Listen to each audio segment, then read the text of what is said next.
2024 ছাত্র জনতার গণঅভ্যুত্থানের প্রেক্ষাপটে বৈষম্য বিরোধী ছাত্র আন্দোলনের নেতৃত্বে এবং জাতীয় নাগরিক কমিটির উদ্যোগে আমরা বাংলাদেশের ছাত্র জনতা এই মর্মে ঘোষণা করছি যে আমরা হাজার বছরের ঐতিহাসিক পরিক্রমায় বঙ্গীয় বদ্বীপের জনগোষ্ঠী হিসেবে এক সমৃদ্ধ স্বকীয় সংস্কৃতি নিয়ে দাঁড়িয়ে আছি।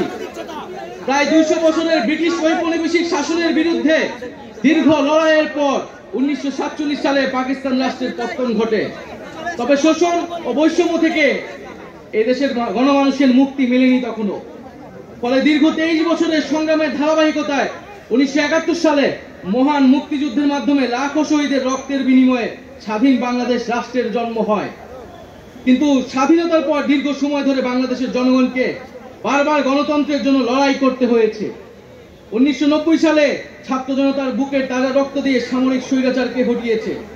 তথাপি স্বাধীনতার 5 দশক পেরিয়েও আমরা গণতন্ত্র, সাম্য, মানবিক মর্যাদা ও সামাজিক ন্যায় বিচার নিশ্চিত করে এমন একটি রাজনৈতিক বন্দোবস্ত তৈরি করতে পারিনি। বরং বিগত 15 বছর দেশে একটি নিষ্ঠুর ফ্যাসিবাদী শাসন ব্যবস্থা কায়েম হয়েছিল, যেখানে রাষ্ট্রীয় প্রতিষ্ঠানগুলোকে ক্ষমতাসীন দলের স্বার্থে বেপরোয়া ব্যবহার করে গণতন্ত্রকে ধ্বংস করা হয়েছে।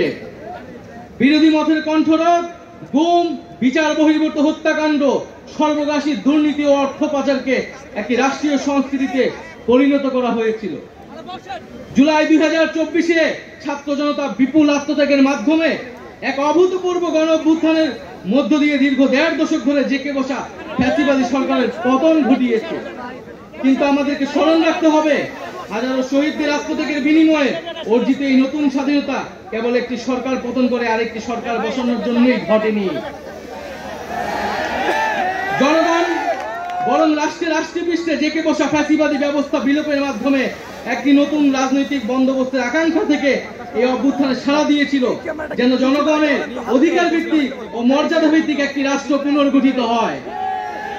সেই লক্ষ্য নিয়ে আমরা জাতীয় নাগরিক পার্টি এনসিপির প্রতিষ্ঠার ঘোষণা দিচ্ছি।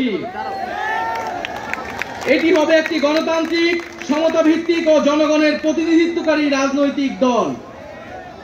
আমরা মনে করি জুলাই 2024 ছাত্র জনতার অভ্যুত্থান আমাদের সেকেন্ড রিপাবলিক প্রতিষ্ঠার লড়াই সূচনা করেছে। একটি গণতান্ত্রিক নতুন সংবিধান প্রণয়নের মাধ্যমে আমাদেরকে সাংবিধানিক স্বৈরতন্ত্র পুনঃপ্রতিষ্ঠার সকল সম্ভাবনার অবসান ঘটাতে হবে। আমাদের সেকেন্ড রিপাবলিক প্রতিষ্ঠার জন্য গণপরিষদ নির্বাচনের মাধ্যমে একটি নতুন সংবিধান প্রণয়ন আমাদের অন্যতম প্রাথমিক লক্ষ্য। আমাদের সেকেন্ড রিপাবলিকে জাতীয় স্বার্থ সুরক্ষায় শক্তিশালী প্রতিরক্ষা ব্যবস্থা গড়ে তোলা হবে। ভেঙে পড়া রাজনৈতিক, সামাজিক, অর্থনৈতিক ও সাংস্কৃতিক প্রতিষ্ঠানগুলো পুনরায় গড়ে তোলা ও তাদের গণতান্ত্রিক চরিত্র রক্ষা করা হবে আমাদের রাজনৈতিক অগ্রাধিকার। এর মধ্য দিয়ে কেবল আমরা একটি পরিপূর্ণ গণতান্ত্রিক রাষ্ট্র হিসেবে আবির্ভূত হতে পারব। আমরা এমন একটি রাজনৈতিক সংস্কৃতির বিকাশ চাই, যেখানে সমাজ ও রাষ্ট্রের সর্বস্তরে বিভেদের বদলে ঐক্য, প্রতিশোধের বদলে ন্যায় বিচার এবং পরিবারতন্ত্রের বদলে মেধা ও যোগ্যতার মানদণ্ড প্রতিষ্ঠিত হবে। আমাদের রাজনীতিতে দুর্নীতি ও স্বজনপ্রীতির কোনো স্থান হবে না। আমাদের সেকেন্ড রিপাবলিকের সমাজের পিছিয়ে পড়া জনগোষ্ঠীর কণ্ঠস্বরকে মূলধারায় তুলে আনা হবে। আমাদের রিপাবলিকের সাধারণ মানুষ, একমাত্র সাধারণ মানুষই হবে ক্ষমতার সর্বময় উৎস। তাদের সকল ধরনের গণতান্ত্রিক ও মৌলিক অধিকারের শক্তিশালী সুরক্ষাই হবে আমাদের রাজনীতির মূল মন্ত্র। আমরা রাষ্ট্রে বিদ্যমান জাতিগত, সামাজিক, লিঙ্গীয়, ধর্মীয় আর সাংস্কৃতিক মূল্যবোধ ও বৈচিত্র্য রক্ষার মাধ্যমে একটি বৈচিত্র্যপূর্ণ ও সমৃদ্ধ সমাজ বিনির্মাণ করতে চাই। আমাদের রিপাবলিক সকল নাগরিককে দারিদ্র্য, বৈষম্য, ক্ষমতার অপব্যবহার থেকে শক্তিশালী সুরক্ষা প্রদান করবে।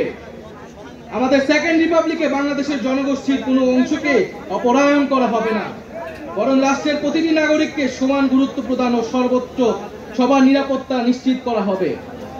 অর্থনীতিতে আমরা কৃষি, সেবা, উৎপাদন খাতে যথাযথ সমন্বয়ের মাধ্যমে এমন একটি জাতীয় অর্থনীতি গড়ে তুলতে চাই, যেটি হবে স্বনির্ভর, আয় বৈষম্যহীন ও প্রাণ প্রকৃতি পরিবেশের প্রতি সংবেদনশীল। আমাদের অর্থনীতিতে সম্পদ একটি নির্দিষ্ট গোষ্ঠীর হাতে পুঞ্জীবিত হবে না, বরং সম্পদের সুষম পুনর্বণ্টন হবে আমাদের অর্থনীতির মূল মন্ত্র। আমরা বেসরকারি খাতের সিন্ডিকেট ও গোষ্ঠী স্বার্থ নিয়ন্ত্রণে দৃঢ় পদক্ষেপ গ্রহণের মাধ্যমে ভোক্তা ও জনস্বার্থ সংরক্ষণ করব। অর্থনৈতিক অগ্রগতির মাধ্যমে এই অঞ্চলের একটি শক্তিশালী রাষ্ট্র হিসেবে মাথা উঁচু করে দাঁড়াতে আমরা আঞ্চলিক সহযোগিতা ও আন্তর্জাতিক অংশীদারিত্ব নিশ্চিত করব এবং বিজ্ঞান ও প্রযুক্তি খাতে জোর দিয়ে উদ্ভাবনী সংস্কৃতি গড়ে তোলার মাধ্যমে একটি টেকসই আধুনিক অর্থনীতি গড়ে তুলব। পরিশেষে আমরা একটি ন্যায্যতা ও সমতা ভিত্তিক সমাজ প্রতিষ্ঠায় আমাদের সংকল্প আবারও পুনর্ব্যক্ত করতে চাই।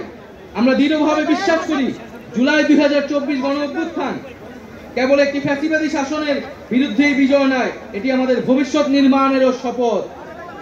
চলুন আমরা একসঙ্গে হাতে হাত রেখে এমন একটি বাংলাদেশ গড়ে তুলি যেখানে প্রতিটি নাগরিকের কণ্ঠস্বর প্রতিনিধিত্ব হবে, যেখানে ন্যায় প্রতিষ্ঠা মানুষের অধিকারের সংগ্রামী হবে রাজনীতির অন্যতম লক্ষ্য, যেখানে সাম্য ও মানবিক মর্যাদা হবে রাষ্ট্রের ভিত্তি। এখনই সময় নতুন স্বপ্ন দেখার, নতুন পথ চলার এবং একটি নতুন বাংলাদেশ গড়ার। এই নতুন বাংলাদেশ গড়ায় আমরা সবাই প্রত্যেকে যার যার অবস্থান থেকে শপথ করি, ঐক্যবদ্ধ হই এবং আমাদের কাঙ্ক্ষিত সেকেন্ড রিপাবলিক প্রতিষ্ঠার লড়াইয়ে দৃঢ় চিত্তে এগিয়ে যাই। আমাদের দেশ, আমাদের অধিকার, আমাদের ভবিষ্যৎ, আমাদের সেকেন্ড রিপাবলিক অধরা কোনো স্বপ্ন নয়, এটি আমাদের আজকের দিনের সামনের বাংলাদেশের প্রতিজ্ঞা। আমরা কি সবাই প্রতিজ্ঞা করছি আমরা সেকেন্ড রিপাবলিক গড়ব? এই ইনকিলাব ইনকিলাব ইনকিলাব ইনকিলাব, ক্ষমতা না জনতা, ইয়াপস না সংগ্রাম, দালালি না রাজপথ, ক্ষমতা না জনতা, ইয়াপস না সংগ্রাম, দালালি না রাজপথ। আজকে যারা বিভিন্ন রাজনৈতিক দলের নেতৃবৃন্দ এসেছেন তাদেরকে আন্তরিকভাবে ধন্যবাদ জানাচ্ছি। যে সকল কূটনৈতিক বৃন্দ এবং সুশীল সমাজের বৃন্দ, শহীদ পরিবারের সদস্যবৃন্দ, সারা দেশ থেকে আগত ছাত্র জনতা, সকলকে ধন্যবাদ জানাচ্ছি।